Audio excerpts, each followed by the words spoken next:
검찰수사심의위원회가 김건희 여사 명품 가방 수수 사건에 대해 불기소 처분 권고를 의결했습니다. 이런 걸 두고 답정너라고 합니다. 이원석 검찰총장이 검찰 수사가 충실 문제가 없다고 말할 때부터 이미 결과는 예측됐습니다. 심지어 수사심의위원회 위원장은 윤석열 대통령의 서울대 법대 1년 선배로 윤 대통령이 검찰총장 시절 검찰인권위원장으로 위촉했던 바 있습니다. 이런 상황에서 다른 결론이 날 상황은 낙타가 바늘구멍으로 들어갈 확률에 불과했습니다. 결국 검찰 수사와 검찰수사심의위원회의 결정은 김건희 여사에게 면죄부를 주려는 절차에 지나지 않았습니다. 이번 결정은 오히려 김건희 특검의 필요성만 키우고 있습니다. 명품백을 준 사람은 뇌물이 맞다고 하는데 명품백을 받은 사람은 감사의 표시라고 하는 게 말이 됩니까? 언제부터 검찰과 검찰수사심의위원회가 이렇게 뇌물에 관대했습니까? 태산 같은 범죄 의혹을 못 본 척하는 것은 범죄를 용인하고 조장하는 공범이 되는 길입니다.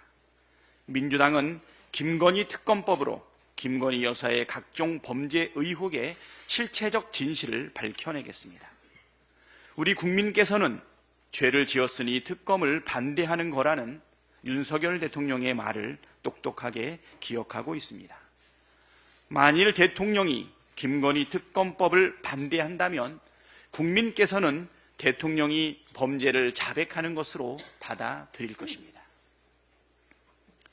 한동훈 국민의힘 대표가 의료대란 해결을 위한 여야 의정 협의체를 구성하자는 민주당의 제안에 화답했습니다.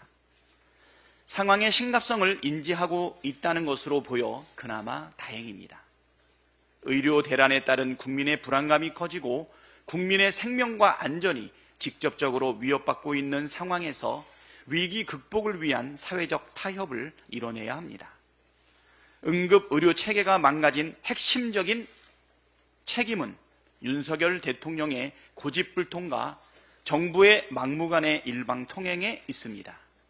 과학적이고 합리적인 근거를 가지고 국민과 의료계를 설득한 것이 아니라 근거 불명의 2,000명을 고집하며 강압적으로 밀어붙인 것이 의료 대란으로 이어졌습니다. 그럼에도 대통령실과 정부의 태도는 전혀 달라지지 않았습니다. 말로는 여야 의정 협의체를 환영한다면서도 실질적인 태도 변화는 티끌 만큼도 없습니다. 죽지 않아도 될 국민이 죽고 있는데 여전히 의료 대란의 책임을 떠넘길 생각에만 골목하고 있는 것 같습니다. 87년 민주화 이후 이렇게 무책임한 정권은 처음 봅니다. 대통령으로서 책임을 느낀다면 적어도 무리한 추진으로 의료대란 사태를 야기하는 데 대해 직접 국민께 사과하고 응급실 뺑뺑이를 돌다 숨지는 일이 생기고 있는데도 현장은 아무 문제 없다고 보고를 올린 책임자를 엄중 문책해야 하지 않겠습니까? 의료개혁의 주체도 책임자도 대통령과 정부입니다. 여야 의정협의체가 성공하려면 대통령과 정부의 태도부터 바뀌어야 합니다. 대통령과 정부가 진정성을 보여주어야 대화가 헛돌지 않습니다. 시작도 하기 전부터 선을 긋지 말고 모든 가능성과 방안을 열어놓고 허심탄회하게 논의하겠다는 태도를 보여야 타협도 이뤄지지 않겠습니까? 의료계가 수용하기 힘든 주장만 고집하며 시간 끌지 말고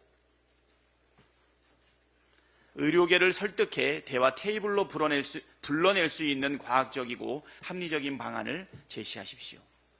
아울러 주무부처인 보건복지부에도 엄중하게 경고합니다. 당장 이번 주말부터 시작되는 추석 연휴 기간 응급실 운영에 문제가 발생하지 않도록 만반의 대책을 세우십시오. 대통령실 비서관 파견, 공보의 파견은 대책이 될 수 없습니다. 국민의 생명과 안전이 위협받고 있는 상황에서도 눈 가리고 아웅하는 보여주기식 대책만 내세우는 것은 정부의 가장 중요한 책무를 저버리는 행위입니다. 경고에도 불구하고 문제가 발생한다면 합당한 책임을 묻겠습니다. 입틀막 국방장관과 반인권 인권위원장이 임명되었습니다. 가장 부적절한 인사를 가장 부적절한 자리에 임명하는 인사 참사가 계속 반복되고 있습니다. 친일파를 옹호하는 독립기념관장에 노동 탄압을 주장하는 노동부 장관도 모자라 국민의 입을 틀어막는 국방부 장관에 인권이 뭔지 모르는 인권위원장이 임명됐습니다. 인사권자인 대통령이 멀쩡한 국가 시스템을 무너뜨리고 있습니다.